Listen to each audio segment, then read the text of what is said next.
Now. All right. And welcome everybody to the Elmwood Playhouse Public Domain Players Readings of two one-acts, Mine Eyes Have Seen by Alice Dunbar-Nelson and The People by Susan Glaspell. And I would just like to say a word about Elmwood Playhouse, which is kindly promoted this series of plays that are in the public domain that do not have copyright protection, and it gives us a chance to discover plays that you may not necessarily have seen before, including this one, which actually just came to my attention from an email that I got from the Mint Theater of Lost Playwrights in Black History. So this is one of the earliest, if not the earliest, extant play by an African-American playwright, Alice Dunbar-Nelson, who was a major figure in the Harlem Renaissance.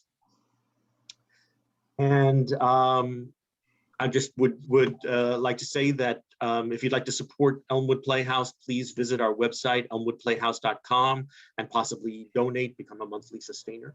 elmwoodplayhouse.com/donate. Thank you. All right, so I'd like to introduce everyone, and if everyone can turn on their cameras, and I will ask you all to introduce yourself in turn. So I again am Derek Tarson. I'm reading the stage directions. I'm also reading The Philosopher in the play The People. Kevin. Hello, how you doing? My name is Kevin Barksdale. In the first play, I'm playing the character of Dan, and in the second play, The People, I'm playing the character of Oscar. Thank you. Jeff. Hey everyone, I'm Jeffrey Foote. I'll be playing the role of Chris in Mine Eyes Have Seen, and Tom and the Man in The People. Liliane. Hi, my name is Liliane Brown, and in the play Mine Eyes Have Seen, I'll be playing Lucy, and in the play The People, I'll be playing Sarah. Okay. Anne. Hi, my name is Anne Hammond, and in the first play, I'll be playing Mrs. O'Neill, and in the second play, I'll be playing a character called Light Touch. Great. Jeremy. Hi, my name is Jeremy. In Mine Eyes Have Seen, I'm going to be playing Jake. And in the second play, I'm going to be playing the artist and the boy. Dora. Good afternoon, everyone. My name is Dora Mighty, and in Mine Eyes, I will be playing Julia, and in the play The People, I will be the Earnest Approach. Thanks. Hasan. I am Hasan Gray. Mine Eyes, I'll be playing Bill Harvey, and in The People, I will be playing Ed. Terrific. B. Hi, my name is B. Pohl, and in My Eyes, I will be playing Cornelia Lewis, and in The People, I will be playing the anarchist. And Liana. Hi, I'm Liana Becker, and I will be playing the woman in The People. All right, terrific. And with that, I am going to stop my video, and the Mine Eyes Have Seen is set in a manufacturing city in the northern part of the United States. It is the kitchen of a tenement. All details of furnishing emphasize sordidness: laundry tubs, range, table covered with an oilcloth, pine chairs. The curtain rises, disclosing Dan in a rude imitation of a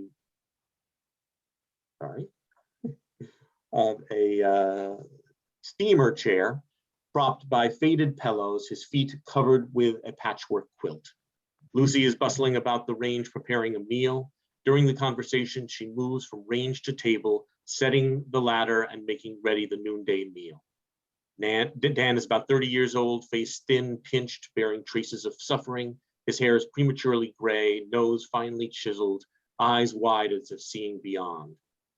Lucy is a frail, slight, frail, brown-skinned, about 20, with a pathetic face. She walks with a slight limp. Isn't it most time for him to come home, Lucy? It's hard to tell, Danny, dear. Chris doesn't come home on time anymore. It's 12:30. He ought to be here by the clock, but you can't tell anymore. You can't tell. Where does he go? I know where he doesn't go, Dan, but where he does, I can't say. He's not going to Julia's anymore lately. I'm afraid, Dan. I'm afraid. Of what, little sister? Of everything. Oh, Dan, it's too big, too much for me. The world outside, the street. Chris going and coming home nights, moody-eyed. I don't understand. And so you're afraid. That's been the trouble from the beginning of time. We're afraid because we don't understand. Oh, Dan, wasn't it better in the old days when we were back home in a little house with the garden and your father coming home nights and mother getting supper and Chris and I studying lessons and in a dining room at the table? We didn't have to eat and live in the kitchen then. And the notice posted on the fence for us to leave town because niggas had no business having such a decent home. And Chris and I reading wonderful books and laying our plans. And to see them go up in smoke of our burnt house. And everyone petting me because I had hurt my foot, but when I was little, and father shot down like a dog for daring to defend his house. Calling me little brown princess and telling mother dead of pneumonia and heartbreak in this bleak climate.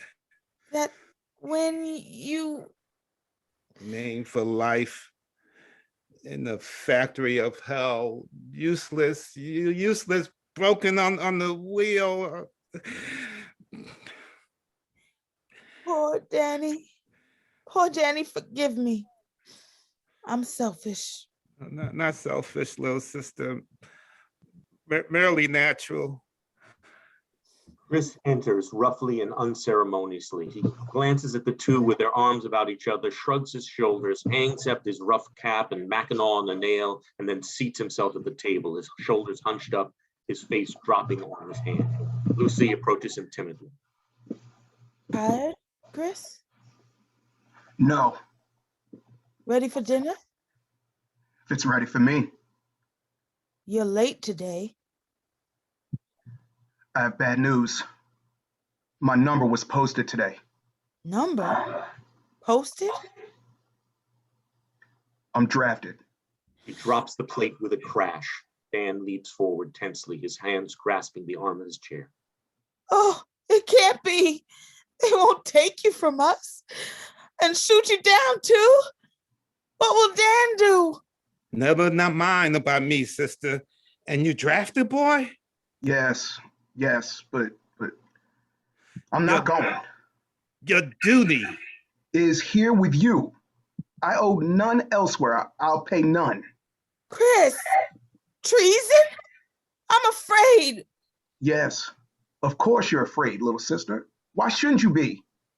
Haven't you ever heard your soul shriveled with fear since we were driven like dogs from our home? And for what? Because we're living like Christians? Must I go and fight for the nation that let my father's murder go unpunished? That killed my mother? That took away my chances for making a man out of myself? Look at us. You, Dan, a shell of a man. Useless. Hush, Chris. And me, with a fragment of an education and no chance, only half a man.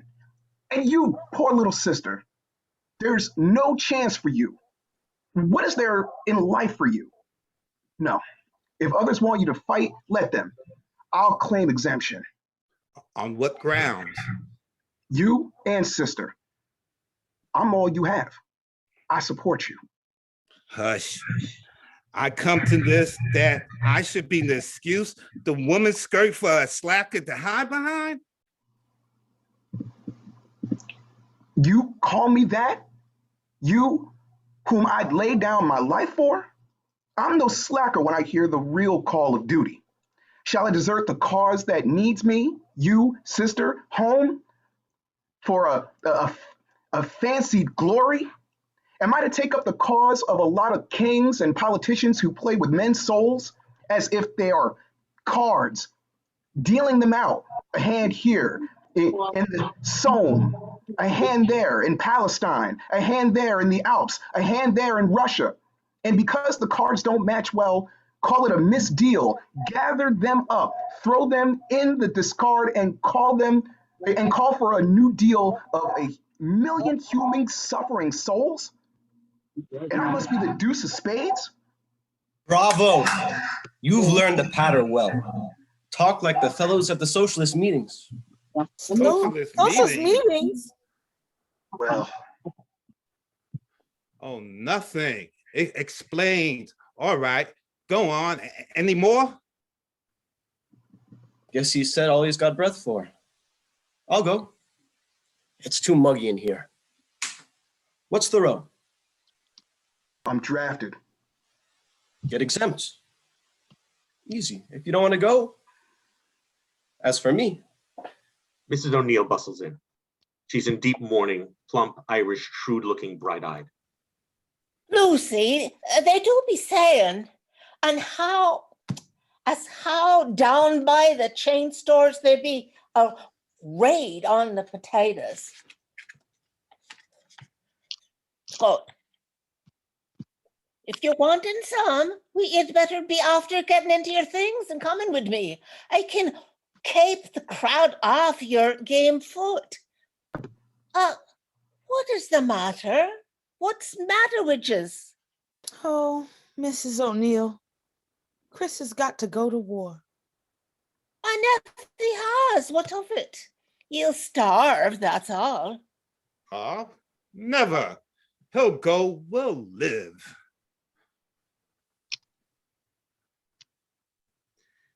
And it's hard, it seems to yous. But they took my man from me and before I even come here, and it's a widder I am with 5 kiddies.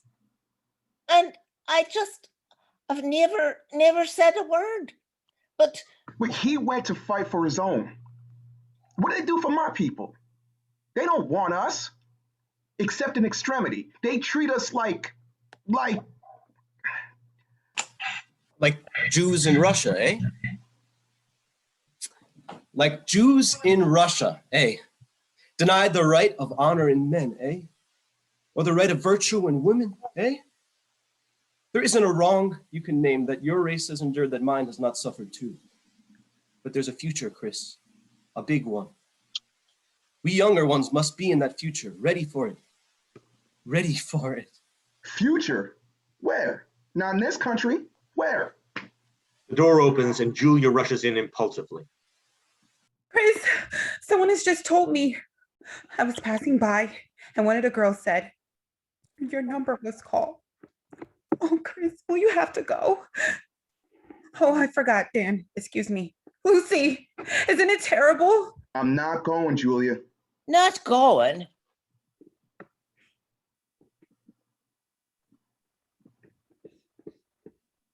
Dan. Our men have always gone, Chris. They went in 1776. Yes, as slaves, promised a freedom they never got. No, gladly, and saved the day too many a time.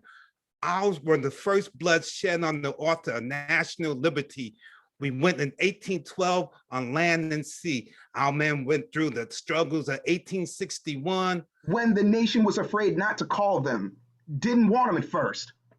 Never mind, they helped work out their own salvation, and they went there again in 1898. Only to have their valor disputed. And they were at Cazes, and now, boy, and now. And oh, and sure. With a record like that, 'tis me own man who could at first, 'twas said it wasn't his quarrel. Ireland bled, and the work of him, the devils, to try to make him a traitor to his land, but he said he'd go, and he did his bit, and here I am. There's a sound of noise and bustle without, and with a loud laugh, Bill Harvey enters. He's a big, muscular, rough, his voice thunderous. He emits cries of joy at seeing the group, shakes hand and claps Chris and Dan on their backs.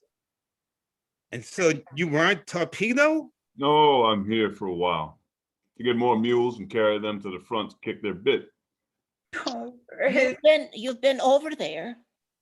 Yes, over the top too. Mules, rough necks, wires, mud, dead bodies, stench, terror. Oh, Chris. Never mind. Not for mine. Great life. Not. But I'm off again. First chance. They're brutes, eh? Don't remind me. They maimed my man before they killed him. Not you. Not you. They crucified children. Little children. They crucified little children. Well, what's that to us? They're little white children. But hearing our fellow countrymen throw our little black babies in the flames, as did the worshipers of Moloch, only they haven't the excuse of a religious rite. Say, don't you get tired sitting around grieving because you're colored? I'd be ashamed to be. Stop. Who ashamed of his race? Ours the glorious inheritance over the price of achievement. Ashamed. I'm proud, and so you too, Chris. Smothering youthful wrath, you too are proud to be numbered with the darker one. Soon come into the inheritance. Aye, but you got to fight to keep your inheritance. You can't lay down just when somebody says else has done the work and let them do the work. And expect it to go on. You've got to fight. If you're proud, show it. All of your people. Well, look at us. Is there a greater race than ours? Have any people had more horrible persecutions? And yet we're loyal always to the country where we live and serve.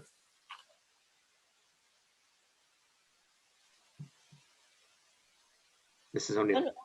And us, look at us. God, if I were bold and strong, if I could only prove to be a doubting world of what stuff my people are made of. But why, Dan? It isn't our quarrel. What we have to do with their affairs. These white people, they hate us. Only today, I was sneered at when I went to help with some of their relief work. Why should you, my Chris, go to help them who hate us? Chris claps her in his arms and they stand defying the others. You've seen the babies, girls, old women. You could have. Well, it's good for things to be evened up somewhere. Hush, Chris. It's not for us to visit retribution, nor to wish hatred on others. Let us rather remember the good that have come to us. Love of humanity is above the small consideration of time or place or race or sect. Can you be big enough to feel pity for the little crucified French children or for the ravished Polish girls, even as their mothers must have felt sorrow if they have known for our burnt and maimed little ones? Oh, mother of Europe, we be of one blood, you and I. There is a tense silence. Julia turns from Chris and drops her hand. He moves slowly to the window and looks out. The door opens quietly and Cornelia Lewis comes in. She stands still a moment as if sensing a difficult situation. I've heard about it, Chris. Your country calls you. Yes, I understand. They do need you, don't they? No.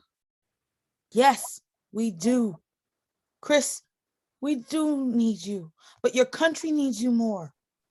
And above that, your race is calling you to carry on its good name. And with that, the voice of humanity is calling to us all. We can manage without you, Chris. You? Poor little crippled sister? Poor Dan? Don't pity me. Pity your poor, weak self. Brother, you've called me two names today that no man ought to have to take, a slacker and a weakling. True. Aren't you both?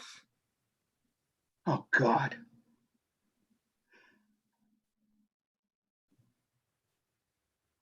It's wicked for them to taunt you so. But Chris, it is our country, our race. Outside, the strains of music from a passing band are heard. The music comes faintly, gradually growing louder and louder until it reaches a crescendo. The tune is the battle hymn of the Republic, played in stirring march time. My eyes have seen the glory of the coming of the Lord. And mine. As he died to make men holy, let us die to make them free. And you'll make the sacrifice, and you'll be happier. Sacrifice. No sacrifice for him. It's those who stay behind. If they would only call me, and call me soon. We'll get on, never fear. I'm proud. Proud. As the music draws nearer, the group breaks up and the whole roomful rushes to the window and looks out. Chris remains in the center of the floor, rigidly at attention, a rapt look upon his face. Dan strains at his chair as if he would rise and then sinks back, his hand feebly beating time to the music, which swells to a martial crash. Curtain. Very good. The People by Susan Glaspell. It is the office of the people, a desk, a table on which there are manuscripts and magazines. On the walls are revolutionary posters. Wads of paper are thrown about on the floor, the office of a publication which is radical and poor. The curtain shows Oscar on one end of a table writing. There's a door rear, door left. Enter Tom Howe, a galley proof in his hands. Why are you writing? Because I'm a writer. But I thought you said there wasn't going to be another issue of The People. I am writing. There's a woman here with a suitcase. What's in it? She wants to see the editor. All right. Exit Tom. Enter woman with a suitcase. She is middle-aged, wears plain clothes, not in fashion. Her manner is a little shrinking, and yet she stands in the doorway looking about the bare room. Her face is the face of one who's come a long way and reached a wonderful place. This is the office of the people? Uh-huh. I came to see the author of those wonderful words Oh, which wonderful words. about moving forward towards the beautiful places.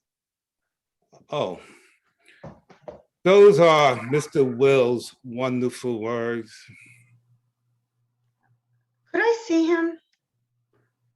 He isn't here yet. He just back from California. Won't be at the office till a little later.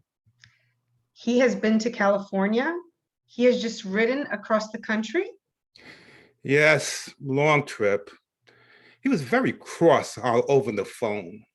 Oh no, I think you're mistaken.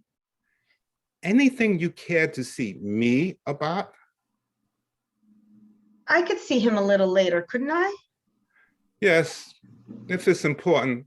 Of course, he'll be very busy. It is important. At least, yes, it is important. Very well then, later in the morning. I will stand down on the street and watch the people go by. What? The people. It's so wonderful to see them, so many of them. Don't you often just stand and watch them? No, madam, not often. I'm too busy editing a magazine about them. Of course, you are busy. You help edit this magazine? I am the associated editor of the People. That's a great thing for you. And you so young. Does Mr. Willis write in this room? That is his desk. It must be a wonderful thing for you to write in the same room with him. Well, I don't know. Perhaps it's a wonderful thing for him to. I am Oscar Tripp, the poet. It would be beautiful to be a poet. I'll come back later. Let's leave that if you aren't going to be using it in the meantime. Oh, thank you. I see that you are a kind young man. That is not the general opinion. I wonder why it is the general opinion is so often wrong. She stands considering it for a minute and then goes out. I don't quite understand that woman. Enter Tom Howe. If this paper can't go on, I ought to know it. I could get a job on the Evening World. Can it go on? I don't see how it can, but many a time I haven't seen how it could, and it did. Doubtlessly, it will go on, and we'll see days so much worse than these that we say are the good old days of March 1917. But can it pay salaries? Oh, no, I think not, but we must work because we love our work. We must eat because we love our food. You know, soon there'll be a meeting here this morning. Enter Sarah. Tom goes out. Sarah's dressed like a beautiful, young businesswoman and has the simple, direct manner of a woman who is ready to work for a thing she believes in. Ed not here yet? No. Did he get any money? Doesn't look like it. He was snappish over the phone. Guess he's giving it up for this time. I don't want to give it up. Well, it's not what we want. It's what people want. And there aren't enough of them who want us. The fault must lie with us. I don't think so. The fault lies when the failure to... I'll tell you where the fault lies. We should give more space to pictures and less to stupid reading matter. We have given too much expensive white paper to pictures and too little to reading matter, especially to poetry. That's where the fault lies. Enter Ed Wills, the editor. I'll tell you where the fault lies. Here, just this. Everybody plugging for their own thing. Nobody caring enough about the thing as a whole. I'll tell you where the fault lies. Here, this, the editor-in-chief returning from a long trip, and the first golden word that fall from his lips are words of censorship for his faithful subordinates. How are you, Ed? Rotten. I hate sleeping in cars. Always catch cold. Any luck? What's the word? Enter the earnest approach. I've heard that you may have to discontinue. It seems we might as well. Now, just let me tell you what the trouble has been and how you can remedy it. The people has been afraid of being serious. You deal with ideas, and you must do it soberly. There's a place for a good, earnest journal of protest. But all this levity, this fooling. Enter Light Touch. You're muted, Anne. Anne, we can't hear you. You're muted.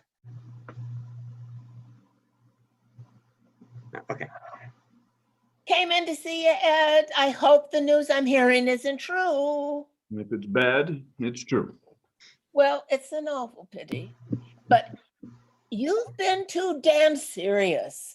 A lighter touch, that's what the people needs. You're as heavy as mud. Try it a while longer along frivolous lines. I was in the building and just ran in to let you know that's my idea of what is the matter with you. If we had as many subscribers as we have people to tell us what's the matter with us. Enter the philosopher and the anarchist. Printer follows them in, a page of manuscript in his hands. The philosopher and the anarchist will tell us what's the matter with us. Too damn wise. You should print on the cover of every issue. To hell with the bourgeoisie. Pigs! The trouble with the paper is efficiency.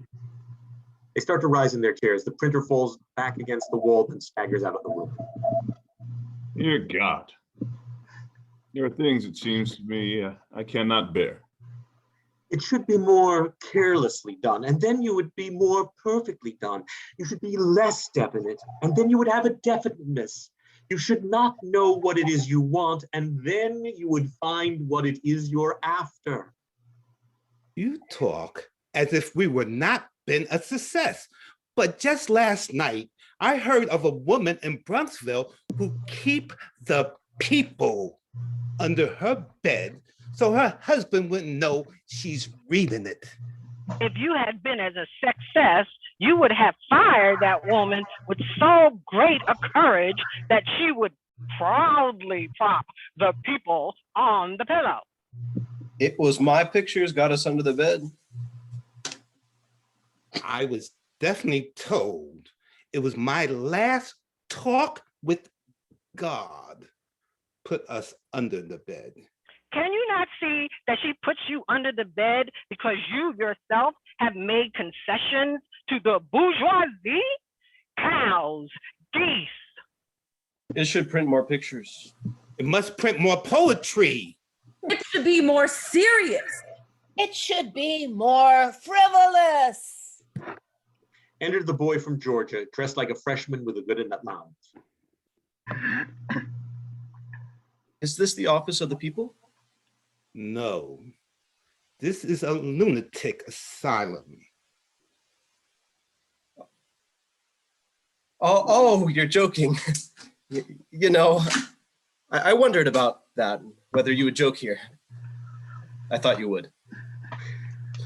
I came to see the editor. I want to tell him. So many people are telling me so many things. Could you tell me yours a little later? Oh, yes, of course. There must be many important things people have to tell you. Well, many. Speaking for the artists, I want to say right now. Speaking for the writers, I wish to say before we go any further, A more serious approach. A lighter touch. Speaking for the anarchists, Speaking for the truth. Phone rings. Oscar answers. Enter the man from the Cape, slow and heavy. You have come to tell us something about this paper. Yes. There are a number ahead of you. Will you wait your turn? I'll be glad to see you as soon as I can. There in the outside office? A moment, the man stands there, a mute, ponderous figure, and then very slowly goes out. Moritz Paper Company bill got to be paid today, and here. You could pay your bills if you were not afraid to be serious. You could pay your bills if you were not afraid to be gay. A more earnest approach would save the people. A lighter touch would turn the trick. They exit. to hell with bourgeoisie. Apes. Efficiency has put out the spark. Well, as long as the spark appears to be good and out, may I, in the name of efficiency, ask you who do not belong here to retire, that we may go ahead with our work. There would be greater efficiency in our remaining. There would be form. You have lacked form. You have lacked courage, donkeys. It would be illuminating, Leo, to hear you run through the animal kingdom, toads, crocodiles, a number of things you haven't mentioned yet, but the animal kingdom is large and we have work to do. You lack form in your work. By form, I do not mean what you think. I mean that the particular significance of insignificant, which is the fundamental. We couldn't understand it. Why tell us? No, you couldn't understand it. He exits. Rest in peace. Centipedes. She exits. Everyone else laughs. What's the matter with us is our friends. Well, to be or not to be, I guess it's up to you, Ed. Just what will we be going on for? To make a few more people like the dear ones who have just left us? Seems to me we could best serve society by not doing that. Precisely what do we do? Aside from getting under the bed in Bronxville. Now and then something particularly rotten is put over and we have a story that gets a rise out of a few people, but we don't change anything. We had another hope. We were going to express ourselves so simply and so truly that we would be expressing the people. The people. I looked at them all the way across this continent. Well, I get so tired looking at them on farms, in towns, in cities. They're like toys that you wind up and they'll run a while. They don't want to be expressed. It would topple them over. The longer I looked, the more ridiculous it seemed to me what should be giving our souls to, our lives to. The people. A journal of the social revolution. Certainly we'd better cut the subtitle. The social revolution is dead. Don't think you are bringing back any news, do you, Ed? Instead of a subtitle, we could have a design. Much better. This is a long way from what you felt a year ago, Ed. You had a vision then. You can't keep vision in this office. It's easy enough to have a beautiful feeling about the human race when none of it is around. The trouble about doing anything for your fellow man is that you have to do it with a few of them. Well, of course, that isn't fair. We care. I'll say that for us. Even Oscar cares. And he wouldn't work the way he wouldn't work the way he has. Well, what does our caring come to? It doesn't connect up with anything, and God knows it doesn't seem to be making anything very beautiful for us.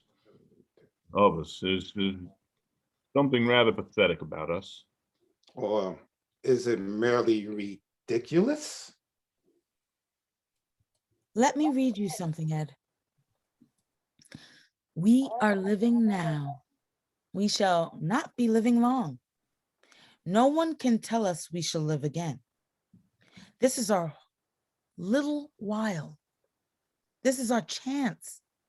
And we take a child who comes from a dark room to which he must return, comes from one sunny afternoon to a lovely hillside, and finding a hole, crawls in there till after the sun is set.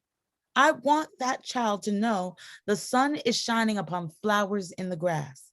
I want him to know it before he has to go back to the room that is dark. I wish I had pipes to call him to the hilltop of beautiful distances. I myself could see further if he were seeing at all. Perhaps I can call you, you who have dreamed and dreamed and dreaming know, and knowing care. Move from things that hold you. If you move, others will move. Come now, before the sun goes down. You wrote that, Ed. Yes, I wrote it. You want to know why I wrote it? I wrote it because I was sore at Oscar and wanted him to write something to make him feel ashamed of himself. While Sarah is reading, the woman has appeared at the door, has moved a few steps into the room as if drawn by the words she is hearing. Behind her are the boy from Georgia and the man from the Cape. I don't believe that's true. I don't believe that's true.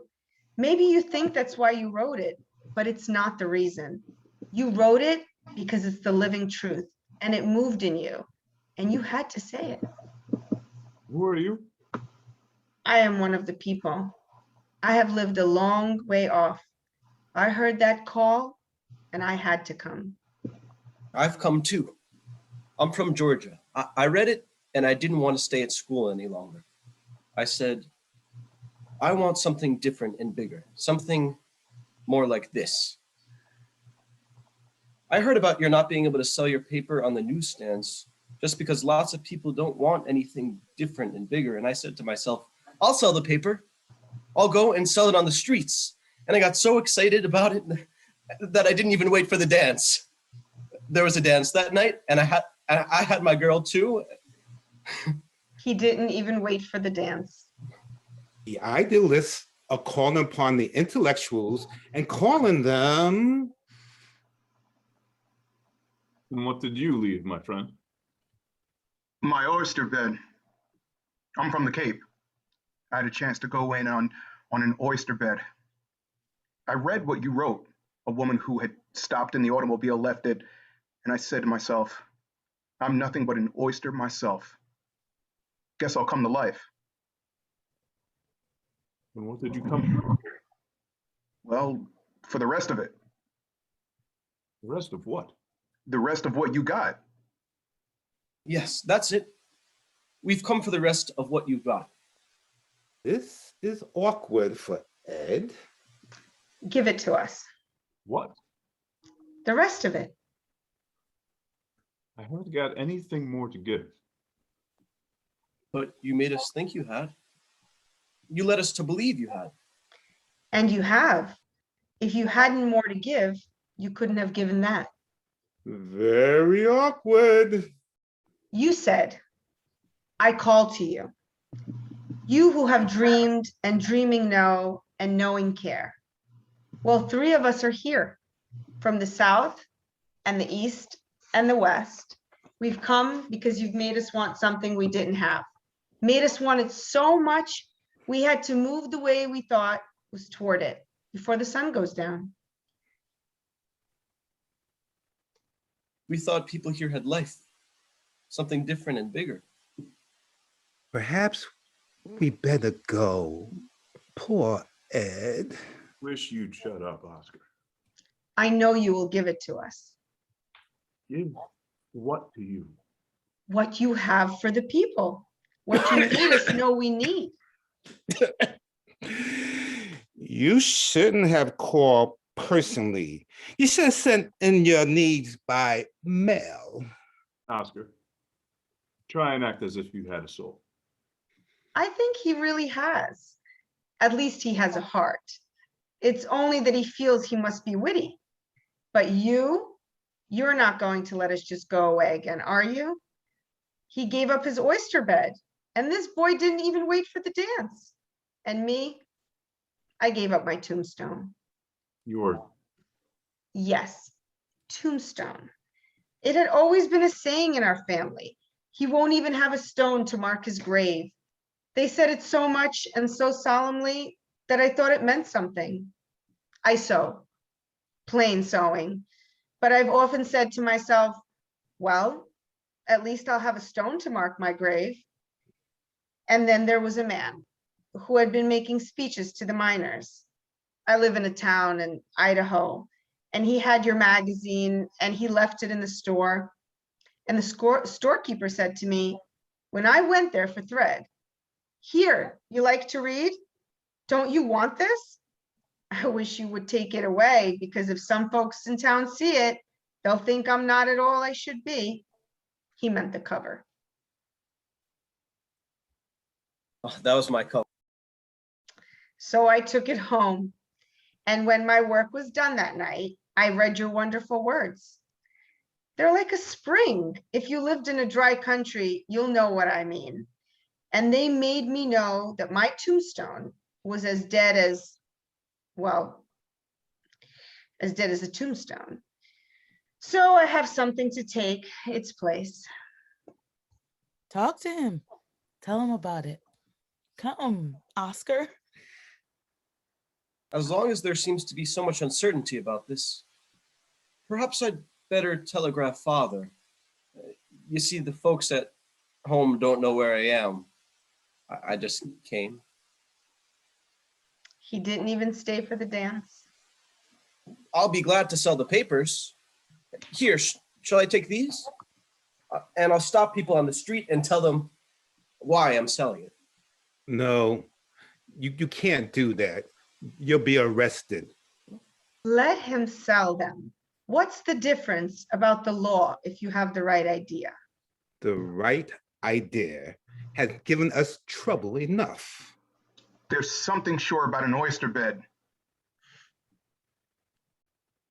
You come with me and have a drink.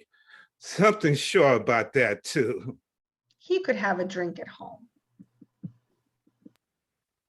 Coming, Joe? It was corking of you to want to help us. We must talk about... They all go out except the woman and the editor. A pause. I am sorry for you. Why? Because you have the brain to say those things and not the spirit to believe them. I couldn't say them, and yet I've got something you haven't got. Because I know the thing you said was true. Will you sit down? No, I'll go. I don't know why I should be disappointed. I suppose it's not fair to ask you to be as big as the truth you saw. Why should I expect you would be? I'm sorry. I suppose now you'll regret your tombstone. No. It was wonderful to ride across this country and see all the people. The train moving along seemed to make something move in me. I had thoughts not like any thoughts I've ever had before. Your words like a spring breaking through the dry country of my mind. I thought of how you call your paper a journal of the social revolution. And I said to myself, this is the social revolution, knowing that your tombstone doesn't matter. Seeing that's the social revolution. See? A plain dark trees off the edge. Against the trees, a little house in a big barn, a flat piece of land fenced in, stubble, furrows, horses waiting to get in at a barn, cows standing around a pump, a tile yard, a water tank, one straight street of little town. The country still seemed dead. The trees like hopes that have been given up. The graveyards on hills, they come so fast. I noticed them first because of my tombstone, but I got to thinking about the people who spent their whole lives right near the places where they are now. There's something in the thought of them, like cows standing around the pump, so still, so patient, it kind of hurts. And their pleasures, a flat field fenced in. Your great words carried me to other great words. I thought of Lincoln and what he said of a few of the dead. I said it over and over. I said things and didn't know the meaning of them till after I had said them. I said, the truth, the truth, the truth that opens from our lives as water opens from the rocks. Then I knew what that truth was. Let us here highly resolve that these dead shall not have died in vain. I mean, all of them.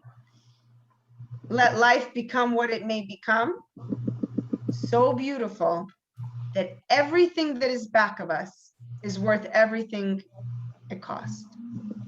Enter Tom, the printer. I've got Sorry to butt in, but I can still get that job on the Evening World. If this paper is going to stop, I've got to know it. Stop. Paper can't stop. Can't stop. Last I heard, it couldn't do anything else. That was long ago. Oh, you've got something to go with? Yes. Something to go on with. I see. I'm glad, but I've got to be sure. This is the truth? The truth. Truth that opens from our lives as water opens from the rocks. Nobody really needs a tombstone. Perfect. Very good. All right, yeah.